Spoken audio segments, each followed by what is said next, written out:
Koinonia TV, la télé de la communion divine.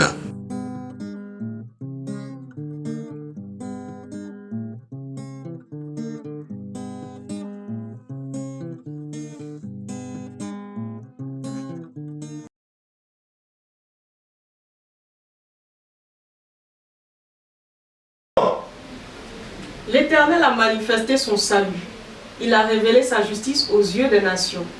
Il s'est souvenu de sa bonté et de sa fidélité envers la maison d'Israël. Toutes les extrémités de la terre ont vu le salut de notre Dieu. Poussez vers l'Éternel des cris de joie, vous tous habitants de la terre. Faites éclater votre allégresse et chantez. Psaume 98, versets 2 à 4. Bienvenue sur Koinonia TV. Aujourd'hui, nous vous recevons dans notre émission « Pasteur, j'ai une question ». Et c'est un plaisir véritable parce que le Seigneur a manifesté son salut à notre égard. Il nous a protégés, il nous a donné la vie et nous sommes contents. Nous recevons sur notre plateau aujourd'hui le pasteur Kwasi Kwaku Victor qui va nous répondre sur la question « Le chant chrétien peut-il organiser un concert payant ?» Bienvenue pasteur. Merci. C'est un plaisir de vous recevoir sur le plateau. Moi aussi, je suis là, je suis content d'être là. Merci d'avoir voulu répondre à notre invitation. Et la question que nous avons pour vous aujourd'hui, c'est est-ce que le chant chrétien peut organiser un concert payant? Qu'en pensez-vous? Ah ouais, c'est une question assez complexe parce que il faut définir d'abord ce que c'est que le chantre et puis l'orientation de ce qu'il fait. Le chantre, il y a ceux qui sont juste dans le service à l'église, qui juste font le service cultuel. Ils n'en font pas un métier.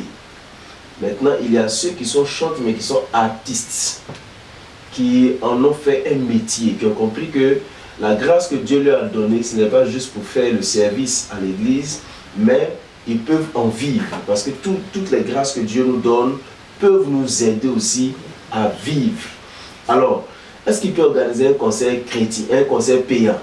Oui, bien sûr, parce que c'est l'ouvrage de ses mains. On dira ça comme ça. Dieu dit, il bénira l'œuvre de nos mains.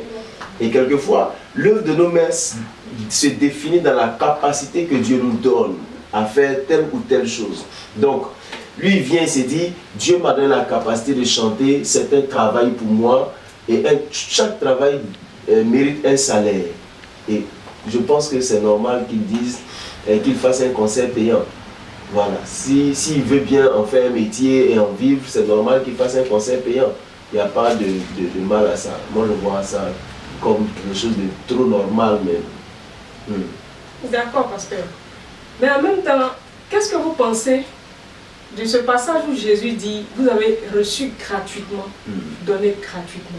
Parce qu'on peut dire aussi que le talent de chantre, c'est un don qui vient de Dieu. Donc s'il a reçu de Dieu, alors il peut donner gratuitement. Qu'en pensez-vous? Il faut qu'on dise aux gens.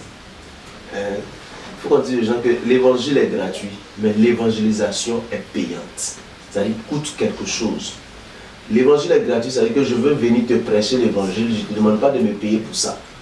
Mais je me déplace vers toi pour pouvoir prêcher l'évangile qui est gratuit. C'est comme quand on dit le salut pour nous est gratuit, mais Jésus l'a payé. Donc il nous a donné un salut gratuit, mais la Bible ne manque pas de dire que c'est à un grand prix qu'il nous a racheté. Donc, quand je me déplace venir vers toi, il ne te demande pas de payer mon transport, mais quand même ça m'a coûté le transport pour aller vers toi. Mais je viens vers toi et te dis l'évangile gratuitement. Alors le chanteur, quand il vient, quand souvent la plupart des chanteurs, même dans l'Afrique francophone, quand ils vont à l'église, c'est un service qu'ils rendent. Donc ils ne demandent rien, mais avant même de venir à l'église faire le service, ils se sont déplacés. Alors, si c'est, comme j'ai dit, si c'est un métier, si c'est son travail qu'il a choisi de faire, de bénir le peuple de Dieu, il faut que les gens comprennent que la guitare qu'elle a, ça coûte cher. Le micro qu'on va utiliser, la salle qu'on va utiliser, le matériel qu'on va mettre coûte quelque chose. Et on ne leur demande pas, en réalité même, c'est pas qu'on dit payant, pour moi c'est péjoratif. C'est une contribution qu'on leur demande pour qu'ils viennent eux-mêmes recevoir la bénédiction divine. Parce que assister à un concert, c'est assister à un programme divin. C'est pas comme un concert de l'autre côté où les gens viennent, ils dansent seulement. Même quand ils viennent danser, ils ont une satisfaction. Alors s'il veut avoir une satisfaction spirituelle et divine, c'est une contribution qu'on te demande pour faire évoluer l'œuvre de Dieu. Parce que pour que tu puisses entendre, il faut qu'il y ait des haut-parleurs, il faut qu'il y ait du matériel. Alors il ne faut pas que les gens pensent que, parce qu'on a dit que vous avez reçu gratuitement, donner gratuitement signifie qu'on doit tout faire et qu'eux, ils doivent être là. Vous savez, la pensée même de la gratuité ne fait pas partie des principes divins. C'est-à-dire, recevoir toujours gratuitement, c'est un signe de pauvreté. Et l'Afrique francophone devrait comprendre. Le fait de tendre trop la main découle souvent de ces imaginations de vous avez reçu gratuitement, donné gratuitement. Finalement, on ne reçoit rien, on demande seulement, et même quand on demande, on n'a même pas envie de donner. Moi, je pense que ça n'a rien à voir. Ça n'a rien à voir, voilà. Ah, merci beaucoup, pasteur, d'être venu répondre à notre question. D'accord. Et je crois que, bien aimé, vous avez eu des réponses.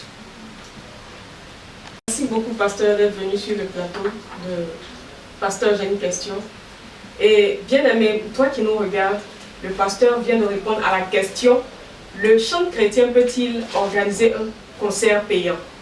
Et ce que je veux laisser pour toi qui nous a écoutés, c'est Luc 10, le verset 7. Jésus dit, quand il envoie ses disciples: demeurez dans cette maison-là, mangeant et buvant ce qu'on vous donnera, car l'ouvrier mérite son salaire. N'allez pas de maison en maison.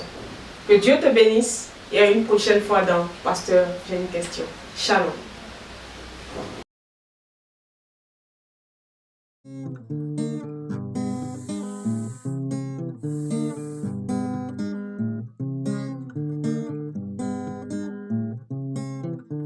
Koinonia TV, la télé de la communion divine.